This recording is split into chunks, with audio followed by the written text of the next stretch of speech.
conformer à tous les accords conclus entre les parties et les mettre en œuvre fidèlement. Et à la deuxième page de cet accord, dans les obligations du gouvernement burundais, annexe 1 de l'accord global de cessez-le-feu, article 2, le gouvernement est interpellé à proclamer l'immunité provisoire des membres du Paripeutu FNL pour les crimes commis pendant la lutte armée jusqu'à la signature de l'accord de cessez-le-feu. Au retour au pays, le gouvernement burundais promulgue 2 mois après, en date du 22 novembre 2006, la loi numéro 1/32 portant immunité provisoire de poursuite judiciaire en faveur des membres du mouvement signataire de l'accord de cessez-le-feu du 7 septembre 2006. Cette fois-ci, il y a du nouveau. En son article 2 de cette loi, stipule que l'immunité provisoire couvre les infractions à mobile et politique durant la période allant du 1er janvier 1962 jusqu'à la signature de l'accord global de cessez-le-feu du 7 septembre 2006. Elle est valable pour la période d'avant la mise sur le pied de la commission Vérité et Réconciliation et du tribunal spécial au Burundi. Et cette immunité provisoire ne concerne pas les crimes de génocide, les crimes contre l'humanité et les crimes de guerre. Retournons dans l'accord de cessez-le-feu de Dar es Salaam. Un autre passage intéresse les présumés coupables des massacres des réfugiés Banyamulenge. En annexe 2, article 3, stipule que les membres du Paripeutu FNL bénéficieront de l'immunité provisoire pour les actes commis pendant leur lutte armée jusqu'à la signature de l'accord de cessez-le-feu. Une procédure pour la libération des prisonniers politiques et de guerre sera également entamée.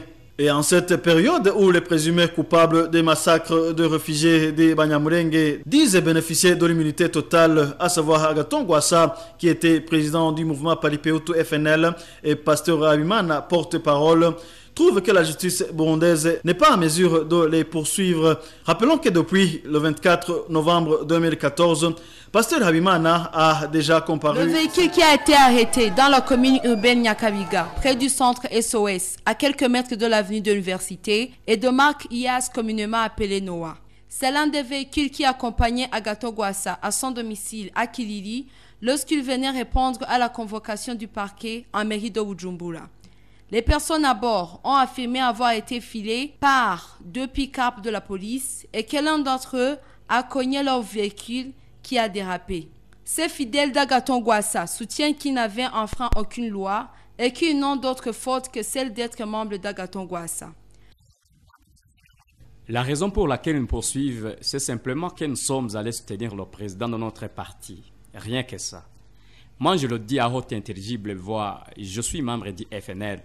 Et j'en suis fier, je ne peux pas le cacher. Le commandant de police de sécurité de roulage qui a effectué cette opération nous a indiqué que les propriétaires étaient poursuivis pour avoir leur véhicule en vitre fumé et dépasser le nombre de passagers autorisés.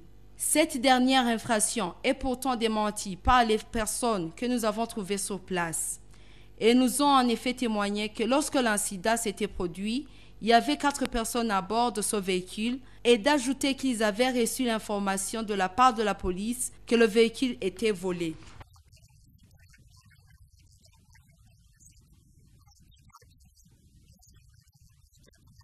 À peine arrivé à l'avenue de l'université, il y a un pick-up du ministère de la Sécurité publique qui l'a cogné et la voiture a perdu l'équilibre et percuté une moto qui se trouvait juste devant.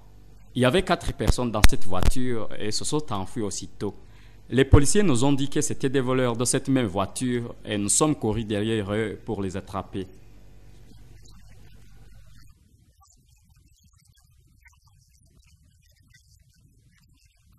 Peu après, ils ont été mis au courant que les informations qu'ils avaient reçues de la part de la police étaient fausses. Nous avons vu des véhicules de la police filer cette voiture et les policiers nous ont dit que c'était une voiture volée. Mais nous venons donc réaliser qu'ils nous mentaient. Ils poursuivaient plutôt les fidèles d'Agathon Rwasa. Et si on avait su que c'était les membres d'Agathon Rwasa et qu'ils n'avaient causé tort à personne, on pouvait même les soutenir. Ces fidèles Banyamulenge d'Agathon Rwasa condamnent cette injustice et demandent d'être traités au même pied d'égalité que les autres citoyens. Qu'ils nous laissent libres. Être membre d'un quelconque parti politique n'est pas empêché. C'est comme dans une famille, on aime selon sa préférence. Nous avons aimé le parti FNL et c'est tout à fait normal. Ils ont également demandé la libération de 2 d'entre eux qui ont été arrêtés et emprisonnés par la police, ainsi que la libération de leur véhicule actuellement détenu à la PCR.